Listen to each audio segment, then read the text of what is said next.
Hello and welcome to today's Tech Corner with Assemble Systems. My name is Joel Hurt and I'm the Product Manager for Power Process and Marine here at Assemble. In today's session I will be covering how you can utilize our cloud environment for creating work packages.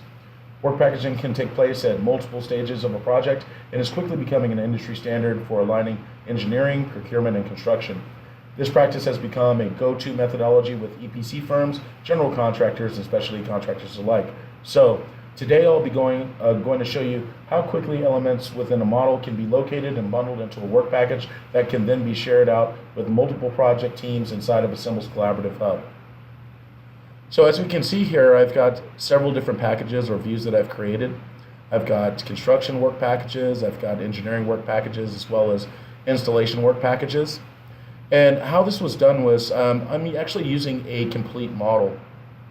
This complete model is a federation or a merger of all of the project models that I have here on the left-hand side. As a best practice, I'm using a complete model, so anytime a new version of the model or any one of the models has been created and it's been pushed into Assemble, it will automatically update this section. So these particular views here are specific parameters that I've created and shrunk down the model to these data sets.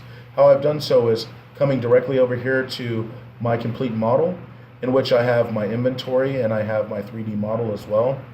Within my inventory here, I've got my line number and I've got all of my components that are associated with that line number directly underneath. Within Assemble, you can group any type of element by several different ways. You can do it by level, by location, room schedule, etc. Or you can also create your new grouping by any one of the parameters within the project model. If I select on one of the objects, we can see that we've got two sections, Assemble Properties, as well as Model Properties.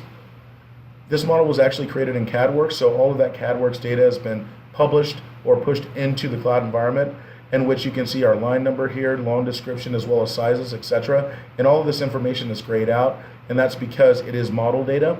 And if there's any type of changes that need to happen, it needs to be pushed back to the design team so they can make those changes, and then they'll publish a new version of the model, and then we can see those changes and how they've occurred within this particular space.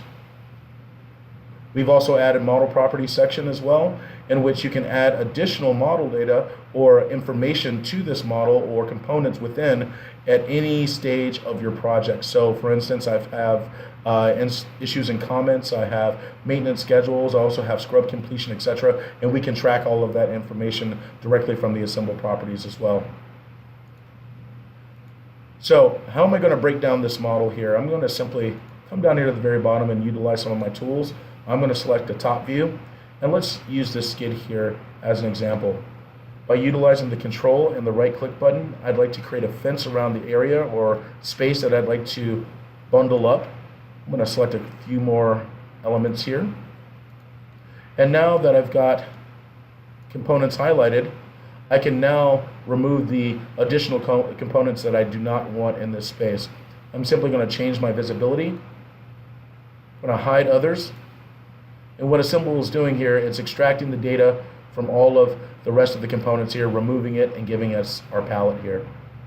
So as we can see here, we've got several different components. We've got some civil, we've got some structural steel, we have equipment, we also have some piping components as well.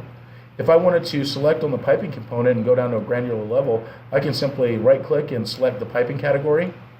And now that I have my piping category selected, I can then remove the additional elements as we did just a moment ago, hide others, and now I'm creating my piping package here.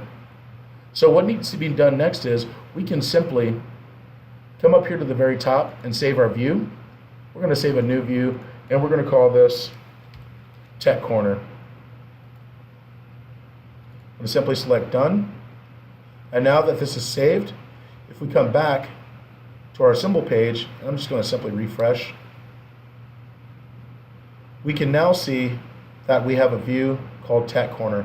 And this Tech Corner view, just like all of the other views that we have available here that I've created in regards to engineering work packages or installation work packages, only the parameters that I've set within that view will show up anytime that I open this up. So even if I went down to, say, one piece of equipment, or I have an exchanger that I'm working on, if I filter down to that exchanger. Only that exchanger will show up in that view once I select one of these particular packages here as well.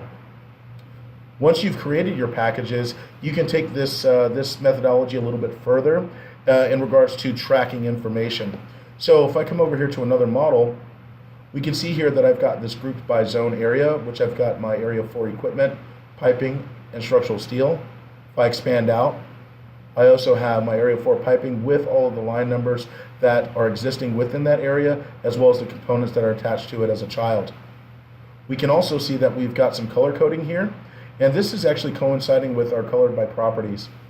If I select on my colored by properties here, we can see I've got some blue for complete, yellow in progress, on truck, on site, etc. So what's happening here is if I have an iPad app and I'm out there in the field and I'm a superintendent or I'm a foreman or whichever it may be, and I've got my app out there, I can see exactly where we stand in regards to an installation. So for instance, if I select on this line here and we come over to my properties, we can see that the installation status is on site. So if I'm out there in the field and I have all of my components, or I've got some of them that I want to begin my installation process, I can simply select in progress, simply save, and now my pipe run has now changed colors to yellow. So if you're out there in the field on your iPad app and you save this information, it's automatically going to update within the cloud within the desktop version as well as the mobile app. This information can also be pushed out in several different deliverables if you want to push it out into Excel format, or if you would like to utilize Power BI, we can simply push that information out. As we can see here, we're looking at this particular area where we've got our line numbers, we've got the components associated with it, quantities and count. If there's any cost association and you want to put any type of number value here, that information can be rolled up, as well as percentages in regard to 22% on the truck, 21 on site, 22 in progress. So we've got 34.19% percentage in regards to completion. We can go to detailed views as well, check variances, or track progress.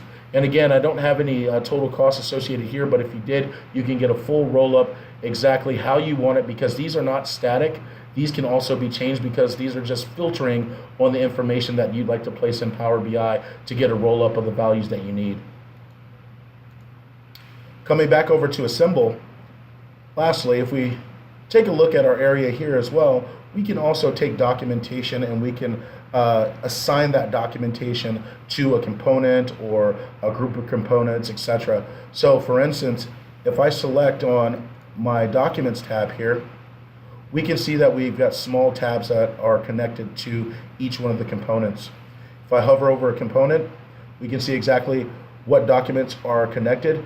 And here on the side, we can also see that we've got some isometrics and isometric drawings, construction drawings. If you've got any JPEGs, etc., you can take that information and then you can attach it directly to a component or a group of components. So when you are out there in the field, you can take a look at all of this information, have all your information readily available for installation purposes.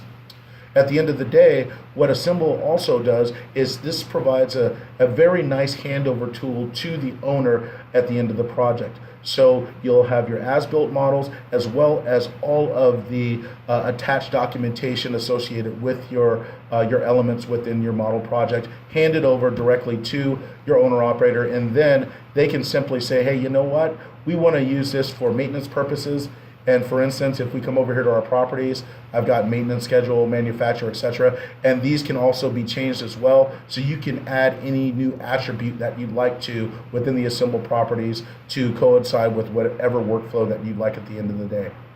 Thank you very much.